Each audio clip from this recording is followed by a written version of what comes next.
Hi, I'm Nick Harcourt. Welcome to Guitar Center Sessions. We're here at the world-famous Guitar Center on Sunset Boulevard in Hollywood, California. Please welcome our guests, Bush.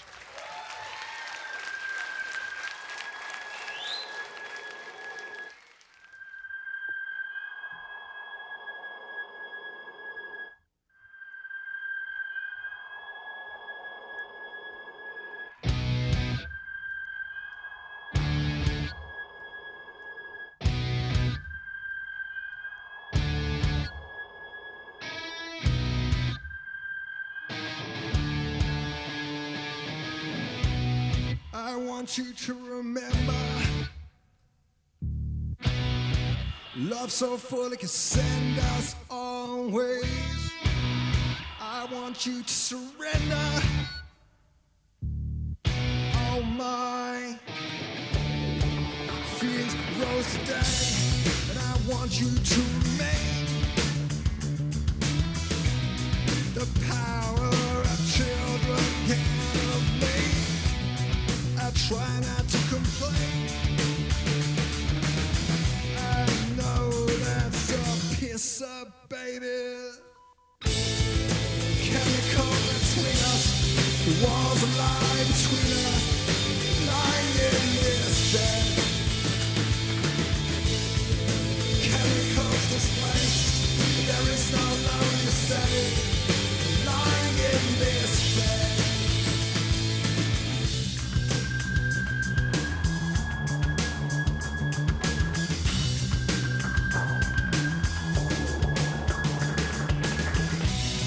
I want you to remember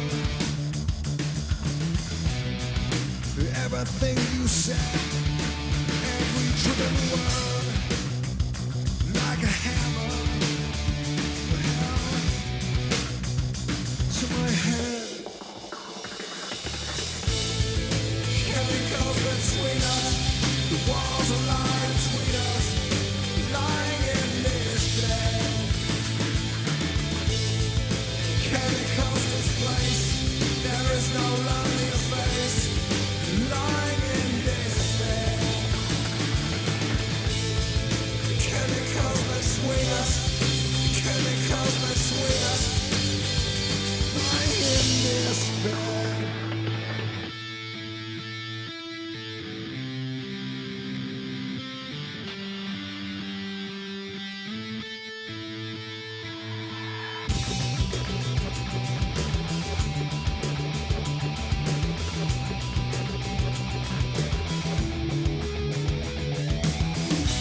The hollow men, we are the naked ones. I never meant you harm, I never meant you wrong. And I'd like to thank all of my lovers, lovers, lovers, lovers, lovers, lovers.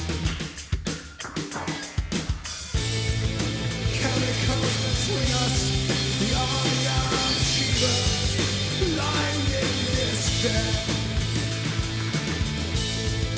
Chemicals displaced, there is no lonely state, lying in this bed. Chemicals between us, chemicals between us, chemicals.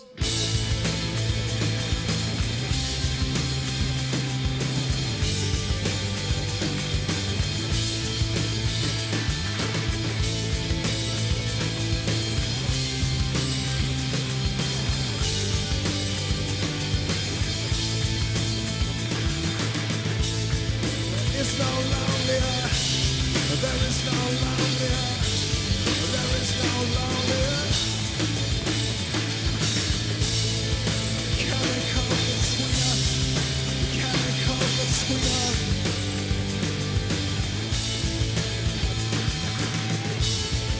Chemicals between us, chemicals between us, lying in this bed.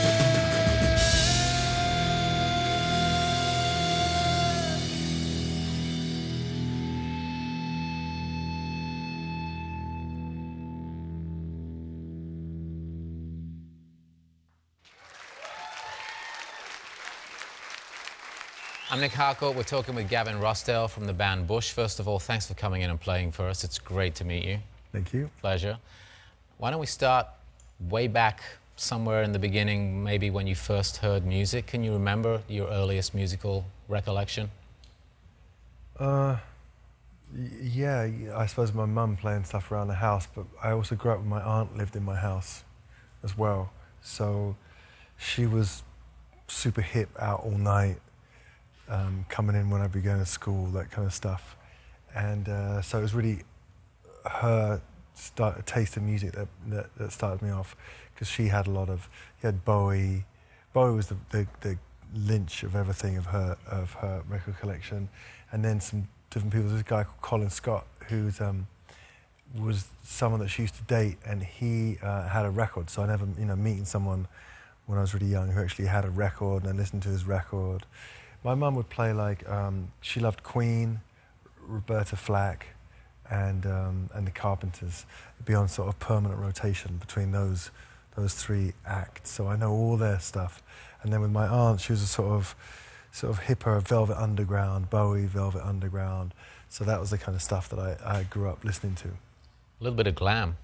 Yeah, for sure. Like Gary Glitter was like the first record. I grew up in North London, just down a road from a shop called Manzi's, which is a record store. For those of us that don't know, record stores, people used to remember record stores? You buy records from them. So I used to go, pocket money I'd get, and every week I'd go up and buy a different single, and then they would try and school me in the ways of music and what was going on and stuff like that. So music was a big part of my life growing up. When did you first decide that music was something that you wanted to pursue? Well, when I was about 13, my sister's boyfriend, he's a punk band called The Nobodies, and I used to go with him to rehearsals. And I used to watch sound checks at certain shows, Dublin Castle, places like that. But I couldn't really get into those shows, I was too young. But I used to, help him load in, used to go to rehearsals. And that's when he gave me my first bass. That's when I began to play music and really enjoy it. And it was only when I ran out of school that I figured that I really better figure what I wanted to do, and that's when I really embraced doing music and thought of it as a full-time thing and a vocation. And then my full love affair with actually making it began. So bass was your first instrument? Yeah.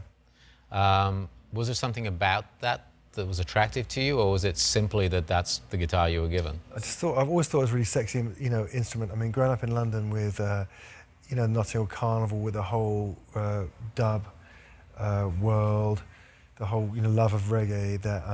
Can you explain that a little bit? Because a lot of people don't know what Notting Hill Carnival is. Okay, so we're Notting Hill, west of London, obviously, and it was not so much like my best friend lived in Notting Hill, so I'd be there all the time. So it's not just the carnival, but it's basically a real, some heavy big Jamaican, West Indian. Yeah, Jamaican immigrant culture, population. Yeah, population there. That's where it was, All Saints Road, and so growing up there, you'd hear out of every house all the different, some roots, dub, and a lot of dancehall. So I grew up listening to all the time. That kind of music it was like punk music, rock music, and dub is what we used to listen to exclusively growing up. Because if you liked punk music, the whole thing was reggae was the only style of music you were allowed to listen to politically. It was the only thing that was as cool. And I later found out that Don Letts was saying that it's when the punk clubs, the reason they played all the reggae is because that's all they had. There was no other music for them to play as the DJs in those clubs. It was that mixture. So growing up, I've always loved bass. I mean, I write most of my songs on bass now. I love the bass. What music were you listening to by now? That was Public Image. Public Image. Then a bit of the American stuff was coming in, so it was Public Image, going into The Fall, going into, then it was falling in love with 4AD, and then Throwing Muses, Pixies. So suddenly this whole other side of music's coming along, which used this big round dubby bass, but with more punky guitars. So it's like you know, I always laugh about, like, in Piccadilly Circus, centre of London, you see like all the punks with a green mohawk, like it's still happening. But in a way, for a lot of the punks, they moved on and it became the post-punk thing, and that was the public image, the Fall. That's where those bands seem to come from. So what is this, like 1980, 79, 80? Yeah, 81, 82, that kind of thing. Right. Yeah, those kind of things.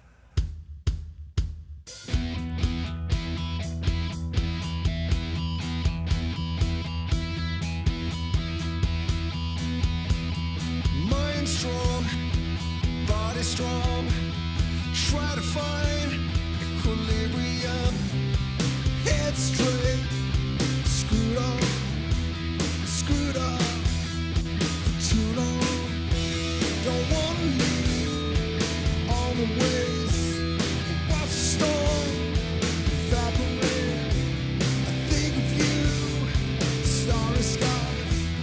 Keep you so alive. Let's walk through the fire together. Disappear in the golden sands. It's all in your face. I see you break. It's like the sound of winter. Bleeding love, the silent escape. You got to hang on to yourself. It's like the sound of winter. Juice smiles, Judas lips, open arm, fingertips. Love bites, recompense. I'll be with you till the end. Let's walk through the fire together. Disappear in the golden sands. It's all in your face. I see you break. It's like the sound of winter. Bleeding love, the silent escape. You got to hang on to yourself. It's all in your face. I see you break. It's like the sound of winter.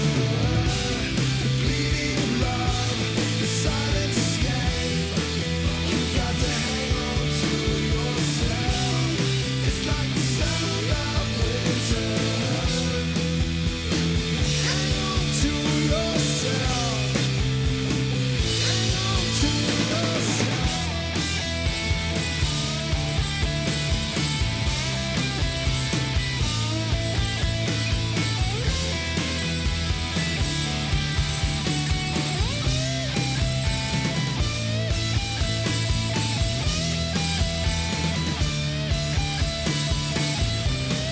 It's like the sound of winter.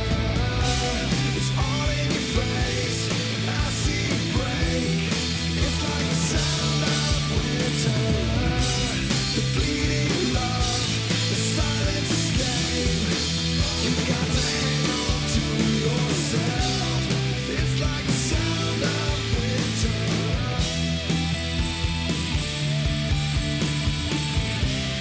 It's like the sound of winter.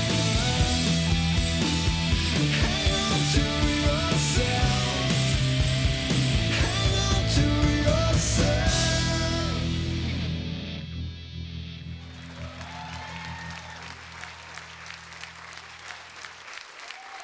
So how did Bush come about?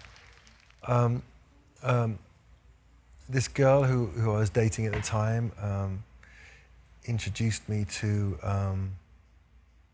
Nigel, and she said, I got this friend of mine, and he was doing film music then, and he, you know, it was like I was just another singer coming along to his house and talking to him about starting a band. So it was weird because I'd bring songs round to his house, and he'd do demos of them. Like Come Down was probably the first demo we did. And I was offering myself up, saying, well, shall I come and we'll write together? And he said, no, it's much better if you just bring me songs and we'll demo them, because that's how I like to work. I think that what he meant was he didn't necessarily believe that anything would happen with this, and he didn't want to waste his time doing unpaid work, me coming around going, I got this song, what do you think? So he liked me to get it together, and that's really what set the tone of how I work. And so when I went to Nigel, I said to him, I have these a few songs I got together, and that's how it worked. And that really shaped, even in Bush, all the way through. That's always how it was I would get together a song, and then I'd bring it to him, and then we'd flesh it out. When did you guys decide that this was actually something that was going to work? I think that once we just got together enough material that you could sit back. I remember in my flat, my apartment in London, when I was growing up. There was 5 of us living in it, and we had this long corridor, and I used to have the stereo on a medical cabinet, a trolley. It would go up and down the hallway with the speakers and everything, so you just lift it up. So whichever part you were in the house, in the flat, you could listen to music. And I remember listening to the demo of Come Down, and I think there was little things on there, Zen. And I basically had a run of 5 songs, and I remember lying in the bath and just thinking that, hearing it back, like just being blown away, because I'd always believed in what I was doing before and worked with great people, but at the same time it never quite, somehow it didn't come together in the way that when I listened to those songs, I thought that there was something good there. And this was at a time in London when Britpop was really big, and so everything was about Blur and Oasis and Suede and all those bands that were they're really good bands and they're doing their thing really well, but it wasn't what I was interested in. So my stuff and the stuff we were doing was like super uncommercial. There was no chance ever of coming to America, signing a record deal, getting recognition. It was never. It was so brilliant being that young and just not ever thinking about tomorrow. It just was like, how am I going to satisfy today? What's going to be great? And being in a band with a good set list and good songs together was really the kind of the limit of it. I never really ever thought about this size of where we got to. Well, the interesting thing, I think, you talk about Britpop and some of the bands that were obviously doing really well over there at the time. In the States, it was a completely different scene. We had Nirvana, Pearl Jam, the whole grunge thing, 2 completely separate scenes happening in London and in the States as well. Did you relate to the music that was being made here more than the music that you were hearing in London? What was the big turning point for me was seeing Jane's Addiction at a small club. It was the Acklam Hall, the Tabernacle on Portobello Road. And I saw this band, and I'd heard about them, again, from Music Press, whatever, I'd read about this band. And when I saw Perry Farrell performing, it just changed my life, just blew me away.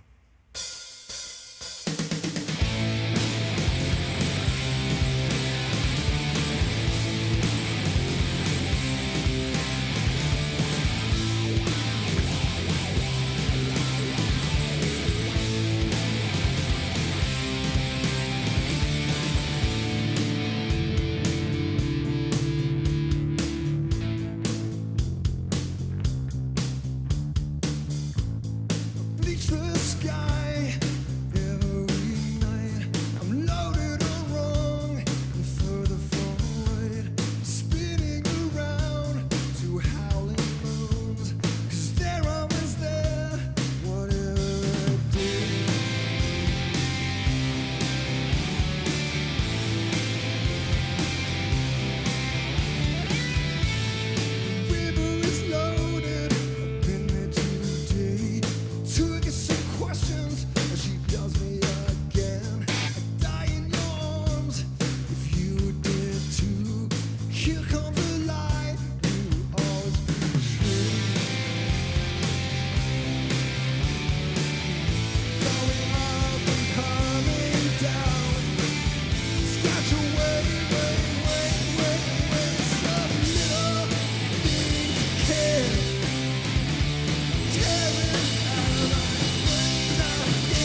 empty.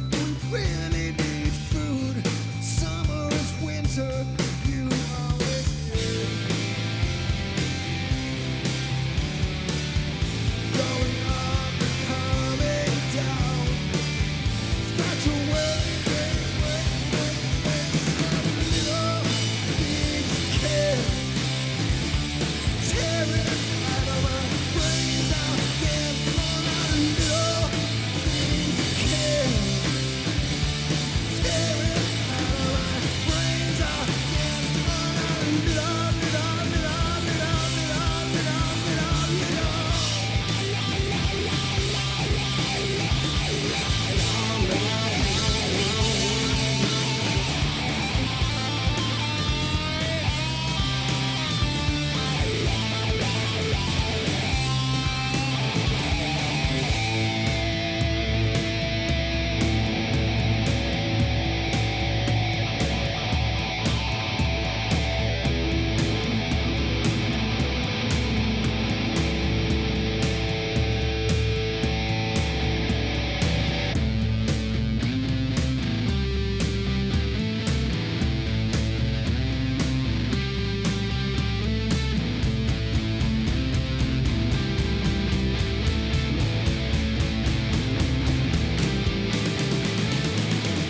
shut your mouth, my one is food.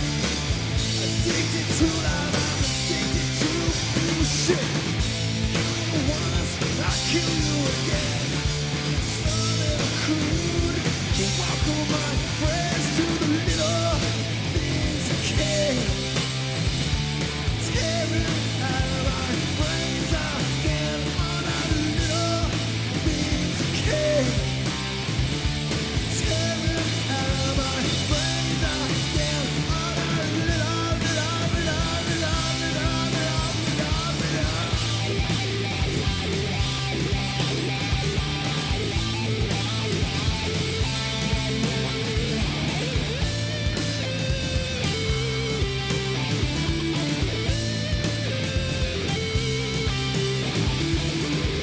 Here come the little things. Here come the little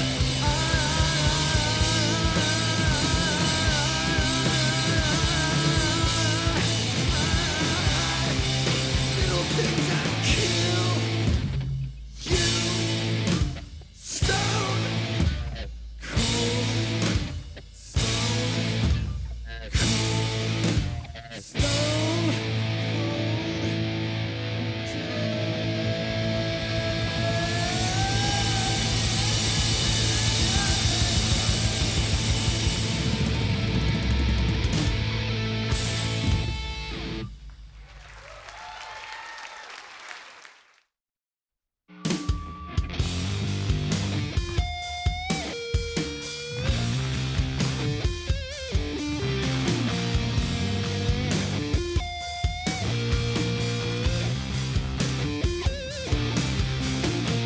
Watch your back as life comes over you.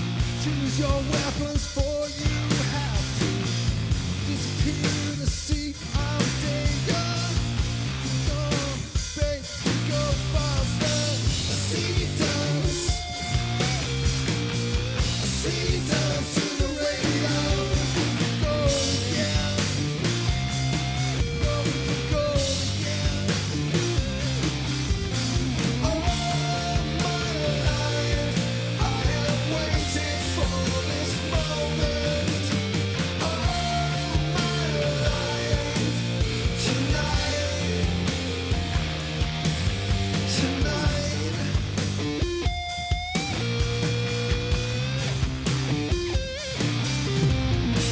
Touch the sky because now we are weightless. Moving out into empty spaces. We are faceless, we are soldiers. We believe what you told us. TV does.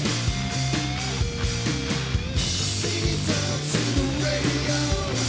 All my life I have waited for this moment. All my life tonight. Buildings burn down.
ocean-sized.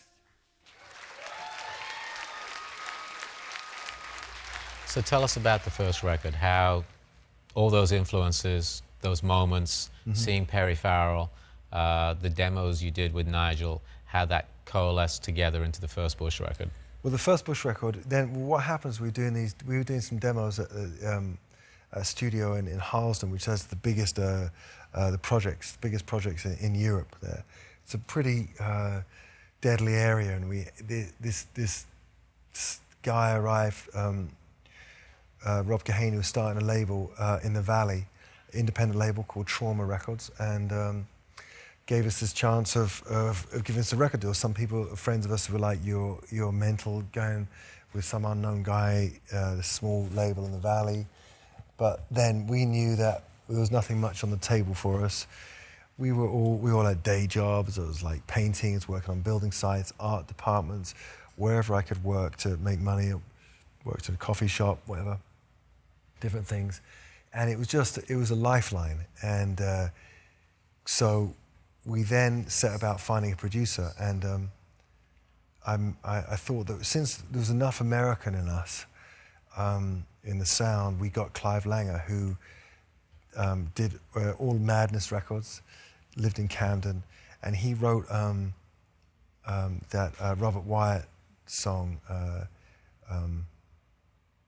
Shipbuilding, with Robert Wyatt, which I love that song. It's an amazing song. So I just figured that anyone that had controlled Madness, had written that song, lived in Camden. I'm really all about instinct, you know. I go and meet someone, if you get on with them, and Clive is, I love Clive. I did 2 records with him and Alan. And so then we did the record in wherever it was, West London, Shepherd's Bush. Well, near Shepherd's Bush. And that's where the name of the band comes from, as we... No, the name of the band comes from my 2 favourite inspirations. So it's like nothing to do with that. Just, okay. I always thought. My mum actually got mugged in Shepherd's Bush when I was with her. So I always it's always been my revenge on Shepherd's Bush, to be successful using the name. But it's a nice gentrified place now that probably doesn't happen anymore. So you signed with Trauma Records, as you said, which was a new label. Yeah, brand new label in the Valley. Small label out of the Valley. Things happened pretty quickly, though. Well, they did. Well, except that when we did the record, we finished the record, and this was, you know, unbelievable process to make the record as this legacy. You know, the feeling, your first record, and you just can't believe it. Legacies like kill me now. I don't care about anything. I've done it. I told you about a musician. It's all that. You just feel so great. You can't believe that you actually achieved to make a record. Just make a record. Just the fact that you've done it. Yeah, and then we were on where our distribution fell through, and Trauma lost the distributor, and I went back to work. So I went back to work for 4 months, and I was painting. I painted 11 identical dentist offices. It was like Kafka, because they were like really big. They're a little bit bigger than this room, and there was 11 in a row, and it just all in magnolia, which is this like really bad peach colour, so you put on walls, and so that they wouldn't have to paint it back. If you do it white, it's going to fade real quick. I'd get filthy. Do it so it already looks faded.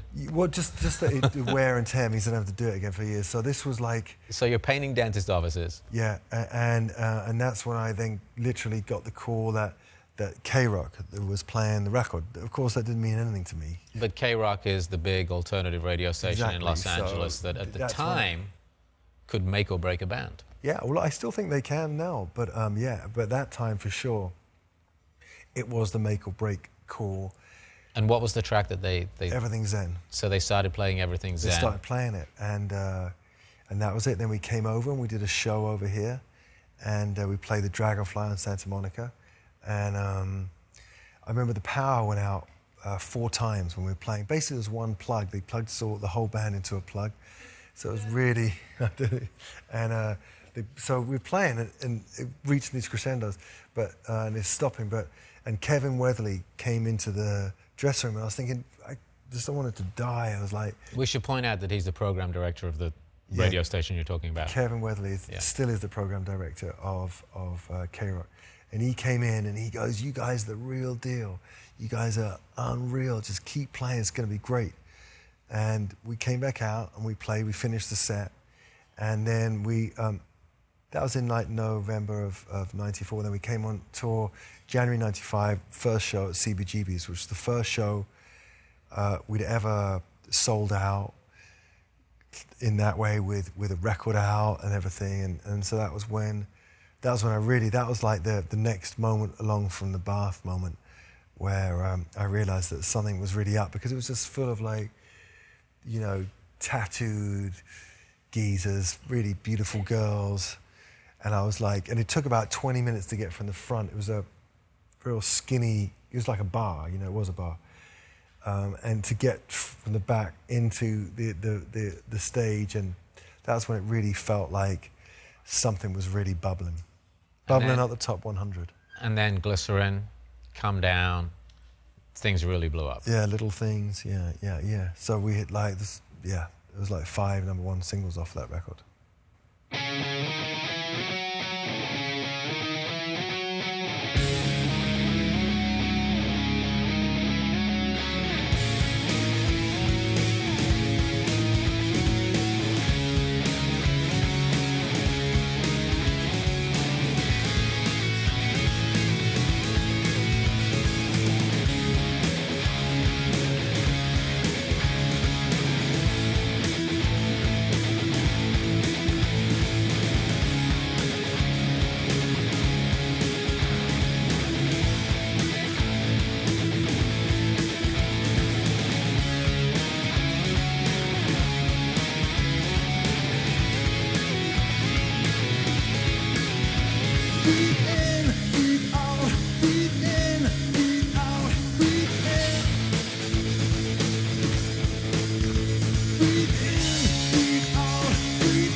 machine.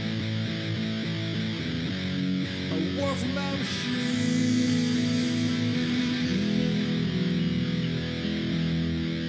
My machine.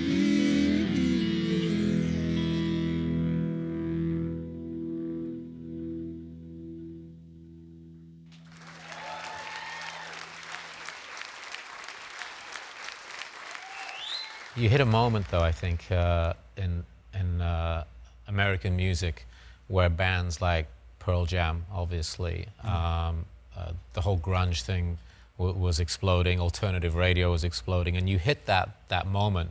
What was it like as a British band, I guess, who perhaps weren't that well known back at home, being recognized for playing that style of music? And was there anything about that that came back from New Musical Express, for example, or criticism of like this British band playing this American style of music that maybe affected you? Well, I think that what happened is that it was disarming for them because, as I talked about earlier, the taste tunnel, the wind tunnel that everybody is filtered through, we circumvented. When we went out on tour and we were playing somewhere, people wanted to come, and when we deliver songs to the radio, people would play them. And when we did a video, there was a great time then at MTV that used to play music videos. So the combination between the radio play, the TV exposure, and the fact of being on tour non-stop for like whatever it was, years and years, that just put us in a really good position. Now, that whole criticism thing and the whole thing is, you know, that was a separate issue, and you know, people just have opinions, and that's what they have to do, you know. But I know that I played to a lot of people that were really happy, and I still meet people now, and still, you know, with this reunion, rebirth of Bush, it's people are relieved about it, and people are thankful towards me because it brings it back for them.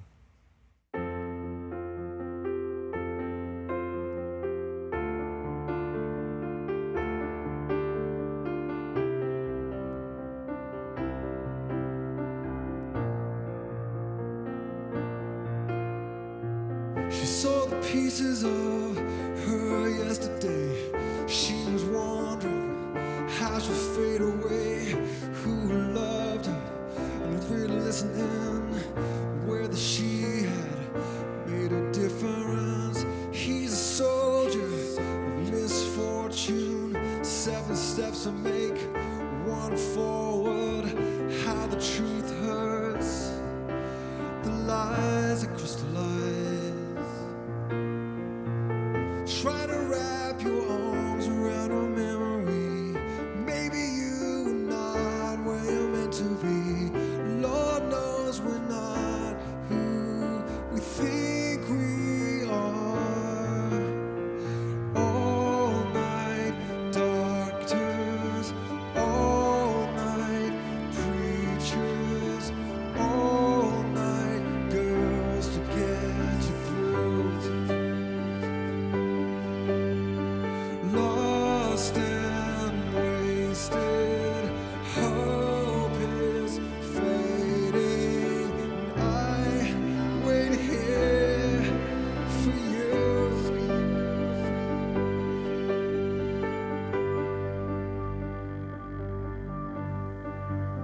Secret life are interiors, or most girls are superior. Every day I'm on slide for you, and every night is the same. I'm waiting for the world to change, for all the fighting to die away. Find comfort in your memory. I'm not where I'm meant to be. You shine, the world stops, gods are humble. All night doctors, all night preachers, all night girls.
Well, there was a lot of success, obviously, on that first album. You followed it up with Razor Blade Suitcase, which was also successful. Millions of records. Perhaps the end of the record industry, really. You were sort of there at the tail end of people being able to achieve multi-platinum success. I always like the idea that records, you progress through your career and you do different things. You know, if you look at my discography, it goes from 16 Stone, which is sort of studio stuff, a passionate, angry, younger band, and then Razor Blade Suitcase was like having been on tour for two and a half years, 3 years. Surfer Rosa, Rid of Me, Steve Albini, you know, Big Black, Shellac, Rape Man, just the king of underground recording. So we wanted to go with him. It was flying in the face of what we should have done, Nirvana done in utero. It was sometimes when it's the worst decision to make, for some reason it turned us on to make that decision. So it was like work with Steve, because he can really pick up. You don't do any overdubs, and you play pretty much live with him. He doesn't care about production, allegedly, so he's not going to arrange a record. So we did that record with him. Science of Things, and again was like, okay, now I wanted to make more of a hi-fi record, not so organic and bleeding, and something that you know, incorporated stuff that we were talking about earlier that I grew up on, more programming in it. And so then when I did Golden State, it was actually the first record I made with an American producer, Dave Sardi, and the first record I made here. That's why it was called Golden State in California. So yeah, I think that tons of that record was probably going back closer towards 16 Stone, actually, on that record in a way. But it signaled, it felt like the end of something. A scene had, you know, I agree, something had changed, things shift and you can't keep going. And then there was, you know, young, exciting bands coming along. That was like the advent of Strokes, I think, with a really big noise at the time with their first record. And so it just seemed the right time for a hiatus. And I always was turned on. I always wished I'd been signed to like Domino or Matador, 4AD, you know, Mute, all these bands. These very cool independent labels. Independent labels that were like the seal of approval of, you're great, you know, and Rough Trade. I probably wasn't good enough to get on those labels, so I didn't make it onto those things. So I thought I would create that on my major label situation. And so I did a side project. I did Institute with Chris. And I just thought that would reinvigorate Bush, because it would be the side project. I go and do this detuned, cool record with Paige Hamilton from Helmet. And I do that for like 6-8 months. And then I'd come back and do Bush. And then it just didn't work like that, you know, best laid plans.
On your face, the stars came out to play. I try to tell myself I won't mess up again. I try to fix it good, I try to patch it up. I got a manual that tells us how we have to love. Forgot your neighbor, forgot your love, forgot the strangers who could never get enough. Why don't you let it go? Why don't you let it go? Why don't you let it go? Let it go. Let it go. Give myself away.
When you look at where you're at today, with the level of success you obviously achieved with Bush first time around, is it almost like starting again? The solo career felt like starting again. Bush feels like coming home. It's where I feel most. I'm recomplete in Bush. I'm at my simplest, I'm at my best, and I'm just at my most open, because Bush is who made me who I am professionally, and somewhat privately as well, personally. So it doesn't feel like starting over. I definitely don't have expectations that I think I'm going to go in and have this massive success that we had before. I'm wide awake to the climate. So for us, it's planting seeds and just playing within ourselves and always underplaying. So I have no idea of the side of the audience. I just know that there are some people that will come and see us, and we'll be at a level. Bearing in mind that how I grew up, and the bands that I idolized and thought were so brilliant, that level of touring I already know I can do right now in Bush, because that's what I'm doing. So for me, it was never about playing the Staples Center. It was always about playing really cool theaters, multiple nights. That's what, when the Pixies played, 5 nights at Brixton Academy. When we played 5 nights at Brixton Academy, I felt that was like really, we'd plateaued in terms of my expectations or my wildest dreams, and everything else is just gravy. And you really wanted to play the Guitar Center, is what you really wanted to do. Yeah, that's right. Yeah. It's been a pleasure talking to you. Gavin Rossdale from Bush. Thank you, man.